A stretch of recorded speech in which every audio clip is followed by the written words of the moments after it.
Hi, everyone. Welcome to Open Studio. I'd like to thank Nikai for coming on today to talk about their work with us. I really appreciate it.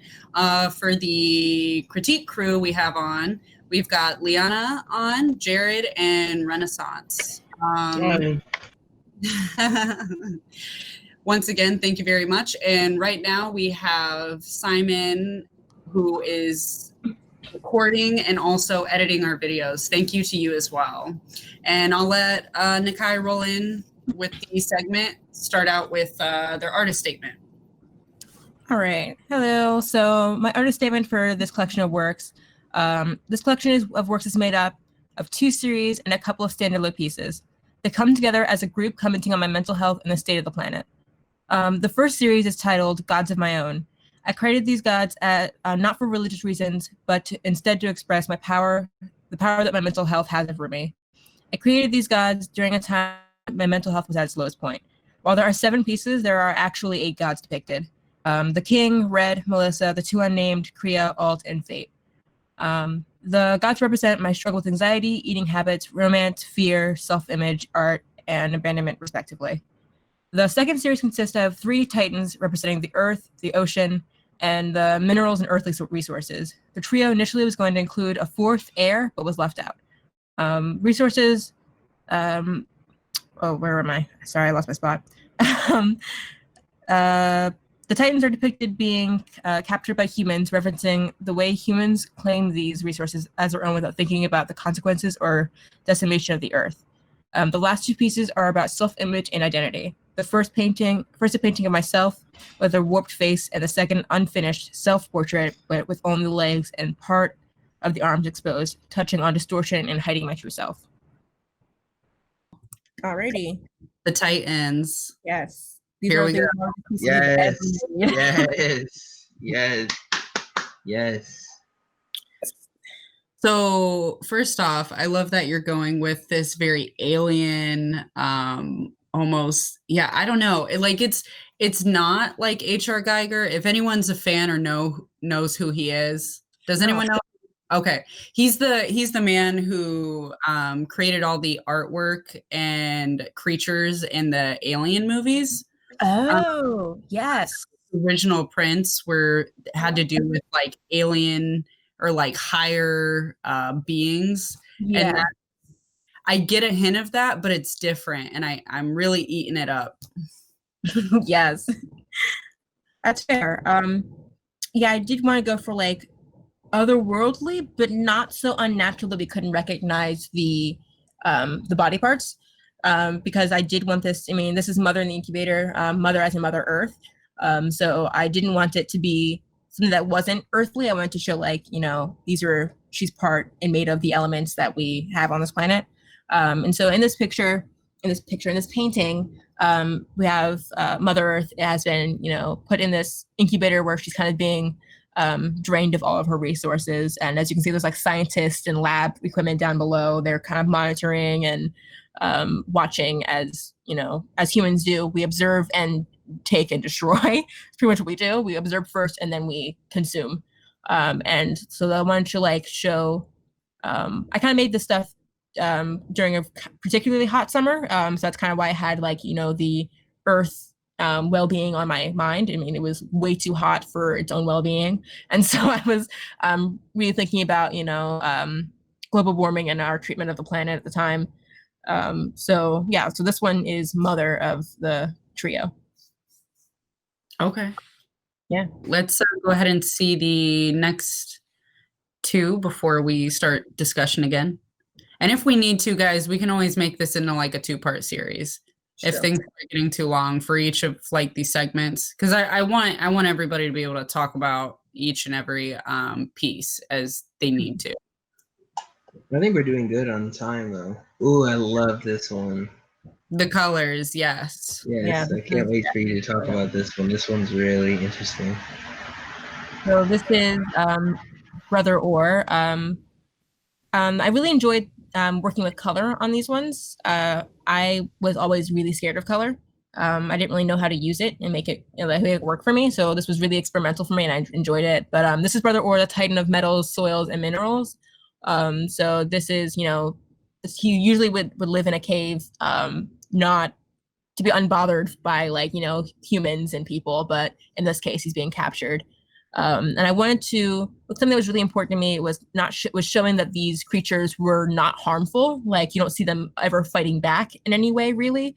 They're curious, but also can tell when they're being, captured or attacked. So in this case, he is quite confused and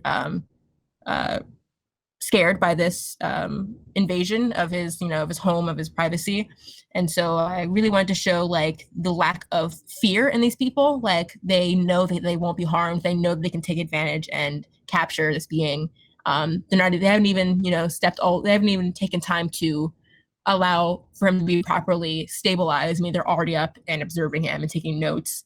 And so I really wanted to show the power that humans have over nature, that we often have the upper hand, and that while these creatures are larger than life, while our resources are larger than life, we still have no trouble in taking advantage and destroying them.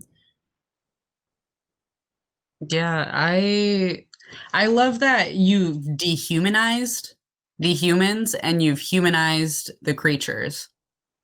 It puts, because we so often with human life, we put that above everything and anything else, which is a whole nother discussion. Yeah. But it's like, where do we draw the line where it's like where human life is just going to like honestly at some point destroy itself through these acts. But you bring to life more of the struggle by humanizing the creature and the problem rather than humans, because we've seen so many times, like how many times do you hear all your life smoking is bad for you since you were a little kid? Oh my God, I hear that way too much, and it's honestly annoying. And then we do it anyways, Humans, doesn't matter if you show them how much danger they're going to be in. They don't care as long as they think they have their freedom or their free or they have free will. So by humanizing and putting it into perspective of like another thing suffering, it makes more sense, because we don't care about our own suffering at the end of the day. Let's be honest. Yeah. But I found that, people tend to be more receptive to other creatures in, peril. Like, I mean, most people will be, saddened by a picture of a neglected puppy, most people will feel bad when they see, a deer on the side of the road, like, it's like people tend to sympathize with other creatures, other beings. So I wanted to kind of humanize them in a way that like, this is something that can feel, whether or not it's like physical feel, like this does have an impact, this does do something. They are important, I guess, is what I was trying to get at. Yeah, awesome. All right, let's see Atlantis, Sister Sea. So she's, the titan of the ocean and its creatures. This is the only one in which they haven't completed the capture. She is it was important to me, like I said, to not show that she was particularly attacking, but like curious. So while she has picked up the submarine, she's not like trying to destroy them, even though she is being attacked. She's just kind of curious, and like there is kind of some like absence in a way to these creatures. And I think that's kind of was important to show, because there is like that innocence that they don't know what's going on. They don't know if they've done something wrong. We don't know what your intentions are. And so I thought that was kind of important to show in these beings, that like they are completely giving and receptive to like all of this destruction and harm, and they do nothing to protect themselves because they don't know what the end result is. So in this piece, you have Sister C, who is being captured and being contained using these like battle submarines, who are hitting her with these cannons and jets, or not jets, I'm trying to say, I can't think of the word right now, but yeah. So what's that? Torpedoes? Yes, torpedoes. Thank you. I don't know. I couldn't think of the word. I painted them, but I couldn't make the word go right. So yeah, I don't know what they are. Yeah, I couldn't English properly, but yeah. So I thought it was important to show that like she's not fighting back, but yet they are still attacking her. But yeah, that's what this piece is.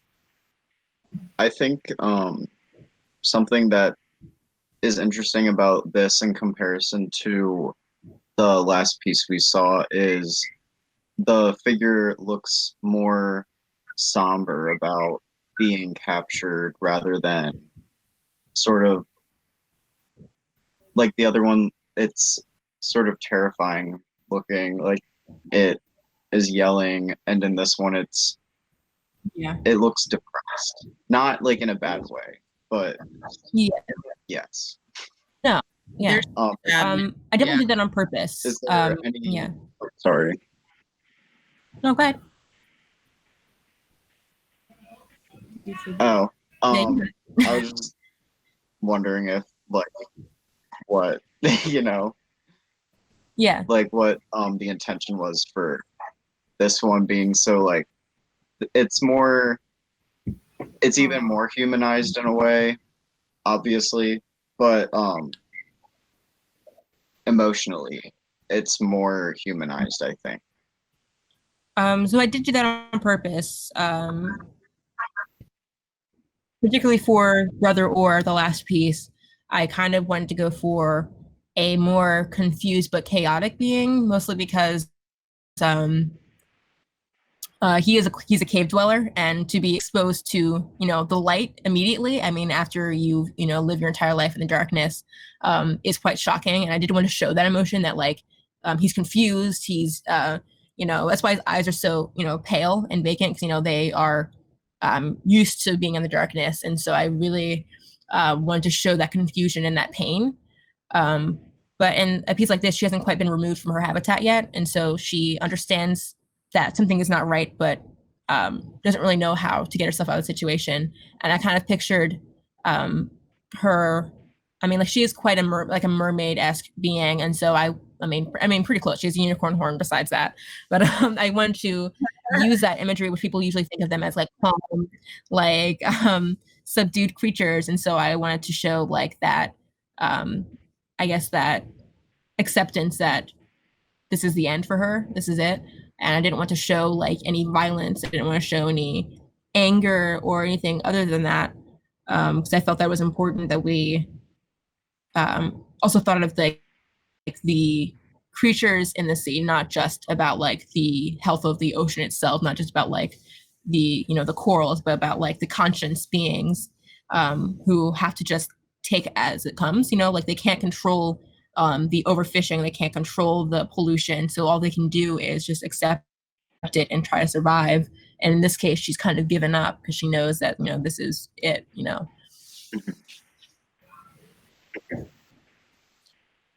What do we think of the colors in this? Oh, lovely. How do They're so good. It's just like, I'm just like encapsulated. Like, this one is just really interesting, looking at the definition of like the chest and like the tail fin and the hand grabbing the torpedo. Like, I actually feel like I'm in the water with this creature and the other people. Like, it's very immersive, which is amazing. I wanted to ask what exactly they're holding. Are they holding the torpedoes or submarines? Because it looked to me like they were holding like other creatures when I first looked at it. They are supposed to be submarines, but I can see how you would think they're other creatures. I tried to show they were submarines by having a few like in the shadow, like distance.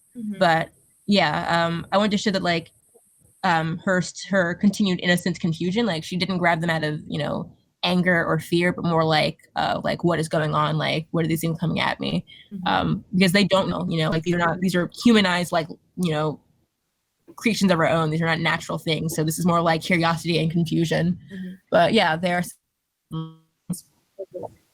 I also wanted to mention I really like how you handled the net in the background, like opposed to like the one that's actually growing over the creature, because it's like subtle enough that people understand, but also like the movement in it isn't like distracting. It's like very complimenting to, like, I think.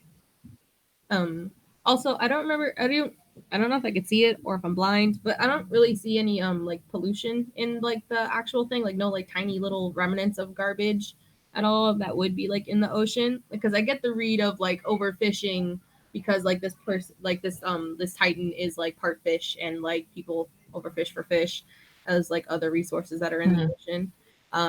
But I didn't get like the pollution part of it. I got like overfishing, not the pollution. If that was like a really important that I didn't get that. What if, hear me That's out, fair. Atlantis sister C has another sister who specifically deals with pollution? Oh. Yeah. Just So Ooh, that a little is devil's what advocate. Huh? that's what the fourth one would have been, was pollution and air pollution. So there was going to be a fourth, but I really lost inspiration. And so I never continued. That's not a never, but I might someday. I just, in the moment, the timing was just wrong for me, and so I wasn't able to complete her in a way that I felt it was it was a success. But yeah, so there was going to be a second or a fourth one. I mean, that was focused on mostly on pollution, both air and water. I was gonna have her like a cloud-like being, but particularly, I also wanted to say that in all of these pieces, you don't really see the destruction to the landscape, because I wanted the focus to be on the beings as the capturing themselves through the representation of the destruction and the pollution and the decimation. So I thought that putting in the pollution and the the actual like things that are being affected would be just too direct for me, and I really wanted I people think it would to make look it more about the environment and less about the creature. Now that you're putting it that and I want the creature, and I wanted them to understand that the creature was the one being affected, as they were the element, I guess. And I felt that putting the actual affected things in the environment would just be redundant in a way. Yeah. I do enjoy the like I said, you're humanizing these creatures, you're making it about the creatures, less about the environment. It would be too direct, and I mean, as much as we need artwork to serve as like a positive propaganda for certain things, like in helping with the environment, if it does get too direct, it gets boring and people lose interest. So doing something in a new way, I think you're successful in that light. Thank you. Because I just feel that I know there are many times that when you do see work on like about the environment, if it's too direct, like you said, it is boring, and you don't necessarily want to look at it for that long. I mean, I'm definitely someone who is, an advocate for, the health and safety of our planet and the creatures. But sometimes when you go through a museum and you just see something that is just so obviously about it, you just kind of like, you're like, I've seen it before. You kind of get the idea already. You're like, yeah, I got it. But I want someone to take time to actually look at the piece and then maybe get to that, make that jump themselves so that they can understand it in their own way. And I think that's why it was important to me not to put the obvious within it. Yeah, you don't want to do too much of the thinking for the viewer, because then it's easy to just pass by. You want to force them to do the thinking. Yeah. All right. Let's see. Is there anything else anybody wanted to talk about? Any specific slides before we wrap up? Well, we haven't done the. There's one more after this. Okay. I apologize. Here we go. They're the two solo. How dare you?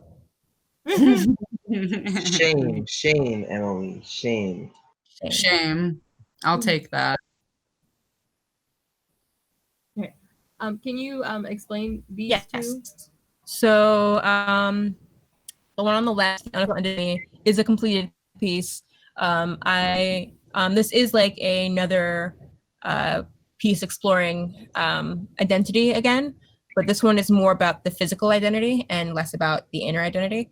I had a time where like, physical looks and the physical, like how attractive people thought of me and how I thought of myself was really something I was interested in and curious about, but also struggled with. And so I wanted this to be about my physical, but not really like in a sexual way, or it was really hard for me to like show this with be about like physical identity without this being like something sexual. So it was really important to me to show like that seclude like to myself to be like kind of a protective stance. And originally she did have my actual face, but I found that I don't know, the meaning was a bit lost. It just seemed like another, anatomical drawing, anatomical painting. And so I wanted to show the disfigurement, the hollowness, the kind of the struggle and the sadness of, not knowing who you are to other people and what they want from you physically. And, am I just an object? Am I more than that? Like kind of like really like a lot of different things, but I don't know. It was kind of just like my physical struggle with like my relationship with myself and how other people saw me and used me and perceived me. About When talking about the one on the wanna Yeah, talk about Yeah. unfinished, and then we can Yeah. talk about it. So this unfinished one is just one about and I guess it's another one, but it's more about like hiding. It was also a mostly like a experimentation with like color and skin tone. While it is an unfinished piece, I actually just like I put it away for now because I found that I'm not in the right headspace to continue it. But it is a piece just about like disfigurement and like the hidden figure. Like once this is completed, I will have the whole crocheted blanket covering the full body, and so you can't quite tell what is underneath. You can't really see what is being hidden. And I think this is to me about like is about like clothing and how that how what you put over top can distort what is really underneath, like what you really think about yourself and what you put on the outside is like what do you want people to see. The idea for this piece is still kind of gray, mostly because it's unfinished. I don't usually know what they mean until they're complete. So this one is a little but I hope to finish it, but I don't know. I'll start out by saying it's very obvious, at least to me, that it's crochet or like even then maybe some type of like lace. So I think you have a good start there, at least in what you're trying to depict is being caught on to. But in what ways you feel like it's lacking. I think from what you've said, you have a pretty strong idea behind it. But where do you feel like you're maybe falling short or things aren't clicking? I don't know. I think I'm having trouble with the blanket because one, it is super boring to paint, but also I guess I don't really know if it's worth it. Like I don't really know if completing the crochet helps in any way to understand the painting. Because I don't really know what I want from this painting yet. And so I'm really having a hard time figuring out what I want to do with it.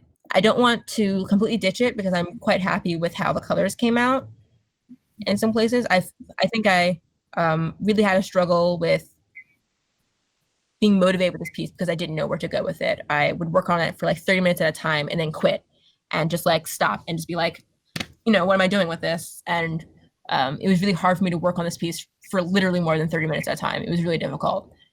Mm-hmm. Renaissance. Ren wanted to say a thing,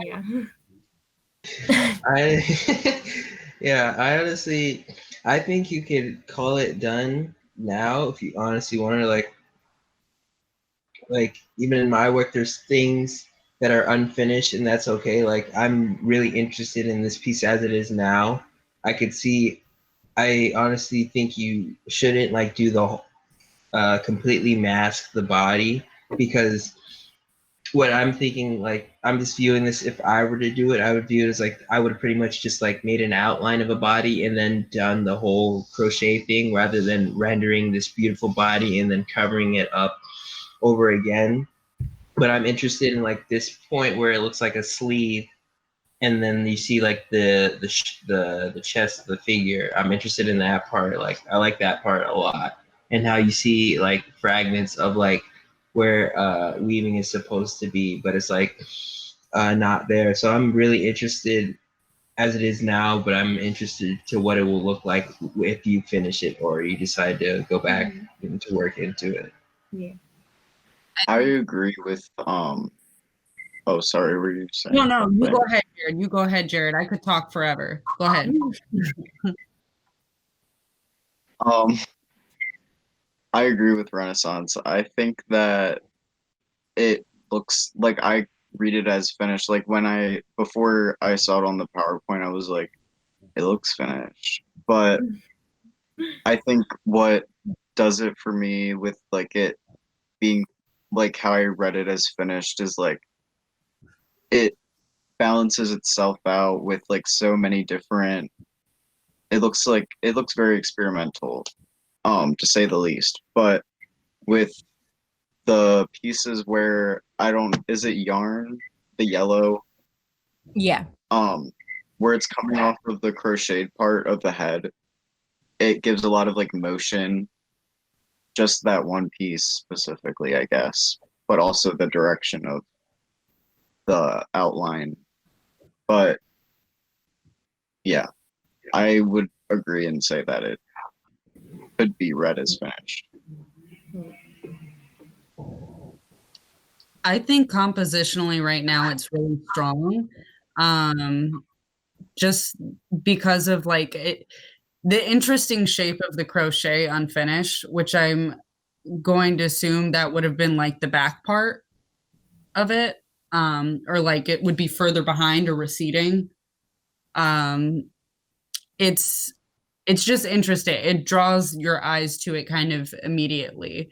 I would agree. I don't think you need to cover the entire body. I think you could do a little bit more work on a couple of things.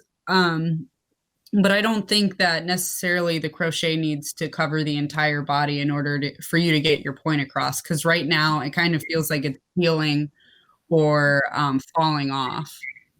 Mm-hmm. Yeah. To add another opinion to what Emily said, I do see this work as unfinished just because I feel like I see your process, because I could see like the tones of the skin that would be covered by the lace if you did continue it fully in as much detail as you did over the head and like that other part that is receding. I don't think you need to make it as intense for us to understand that this is like a cloth or fabric that is covering them, but I do think you should put like a little bit more of detail of that wovenness. Like it could be falling apart. It doesn't need to fill as much detail as like the head and other parts, because I think the head being covered is like one of the most important parts to understand that this is like a covering of something that protects this being. So I think you should continue it a little bit, just a hint of it, like as in like when you did the net in the other the Titans piece, that the front one was like completely rendered solid white lines and the other one was like looser. So having this I think continuing this like slightly just to get the understanding that this is like a fabric that is covering this person in a way or another, just in slight more ways, so it can read like that. Because right now it just reads as like those two parts and this like yellow line that I'm not exactly sure what it would be. I also wanted to mention the fact that I know these are solo like individual pieces like separate from each other, but like in like reading what words, I'm doing words. But in looking at these with like your other pieces, especially in the unofficial end of me, I think of how like the physical representation of like the figure represents like your emotional like and like internal like space. And I know you mentioned like the face. I forgot what you said, the face. Just it makes me think of the fear of holes and how like that like in this piece when I saw it, it looked like just like your fears like of with your body, and like it makes me think of like body dysmorphia and like the fact that they're like trying to hold themselves, but this is literally like their being is like this, and like and morphed in that way. I had questions about the feet because I see like the knees down, it looks like they're like bloodied, and that makes me think of like the face as like coral, and somewhere in my brain is like the face is made of like coral, which could cut you because like I know coral's rough. So if you can like explain the bleeding, the cuts on the feet, the wounds, because I didn't understand where that came from. Yeah. So this piece, you kind of touched on like with like the body dysmorphia, and well, it's not something I really struggle with too much now. It was something I did at a time. Was like how I saw myself versus how other people saw myself, and while the face is really distorted, and with those holes like that in, which is actually a uh, like a touch on a piece I did a long time ago that was about depression and my the medications I took, which it was a sculpture of a medicine cabinet, which on the outside there were those holes and like kind of like pimple looking things, and so this was kind of like a reach back onto that, that was kind of like a peek into like the inner issues, but how it affects the physical issues, I guess, that I have. And does that make sense? But the blood on the lower legs is actually it actually represent like, um, initially I was going to paint hands grabbing at the ankles and feet, people trying to attack you, people trying to harm you. So that was what I was trying to get at.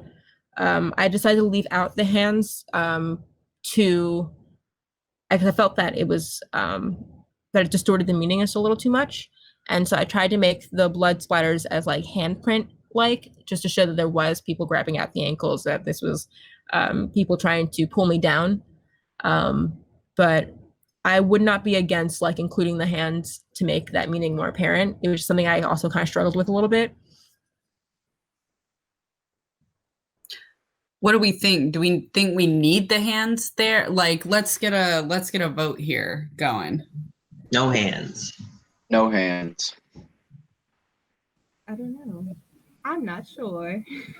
For me, it read as bloody handprints, so I don't necessarily need hands there. If you want to include them, I think it would maybe affect the piece a little bit more compositionally because it's right in the middle. Mhm. It's very up and down, right in dead center in the middle of the paper, and then you're going to have something at the very bottom that's trailing off, and then I think you'd have to find something else to balance that out. Yeah. So I don't think it would be maybe a negative or a positive thing adding hands. Yeah. I guess if I did include it, it would be a hand that's on the left side of the painting, or left, not towards the light. Because I mean, I wanted to show that like this person was kind of moving towards the light, moving towards like body positivity. And so like there are people that are trying to hold you back from that, whether they are intentionally or not. So I think I probably would include something towards the top right of it to balance out if I put a hand in the bottom left.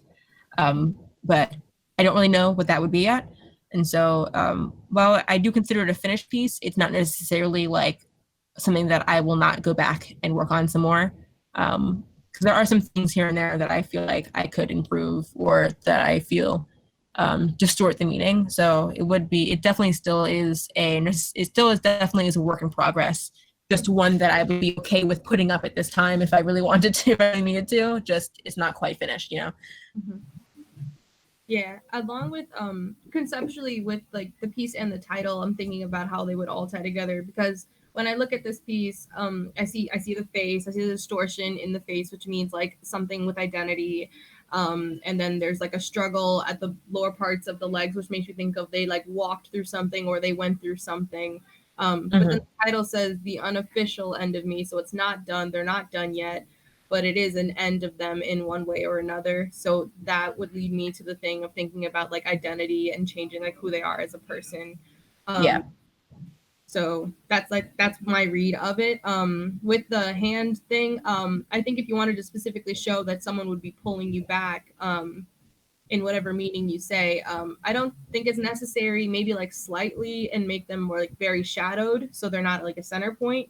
Because this person is like in a standstill. They're like stuck where they are currently because they're just standing stagnant in like a protective pose over their chest.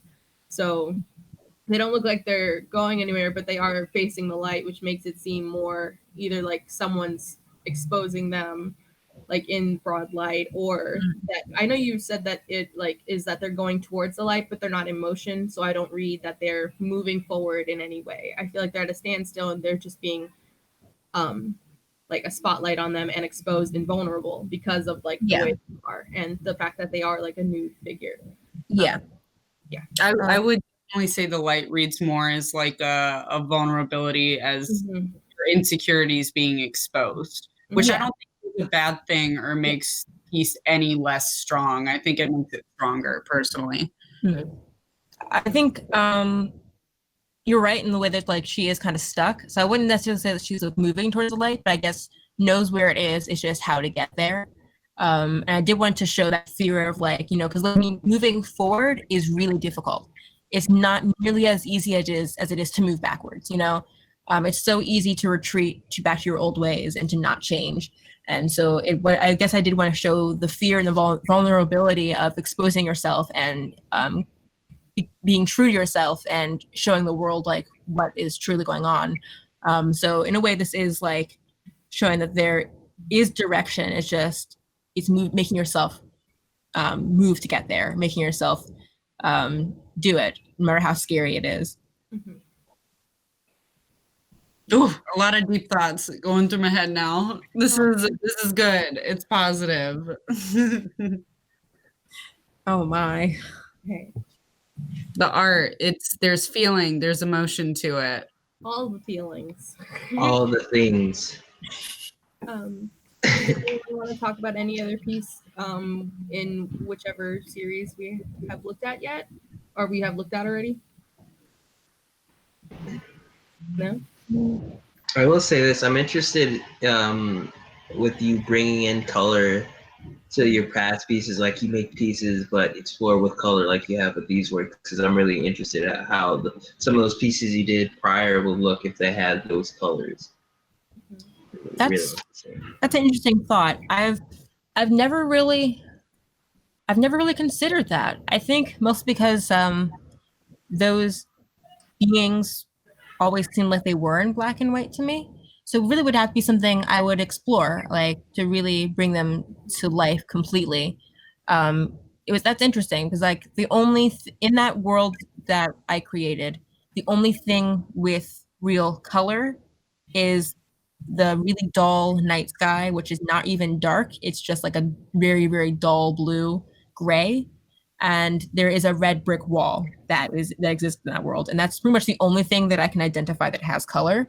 So that's really interesting. I really would have to further explore that and really see what it's like to bring those creatures into the real world and not in that imaginary, like, state of mind. Yeah. Well, I just wanted to say once again, thank you guys as always. All of your work was absolutely beautiful and extremely thoughtful, Nakai. I'm very happy to talk about it. Lovely. Yeah, that was a hard one to just like spill the beans. Yeah. And I'd also like to thank once again all of our critique crew, Jared, Liana, and Renaissance. And thank you so much, Simon.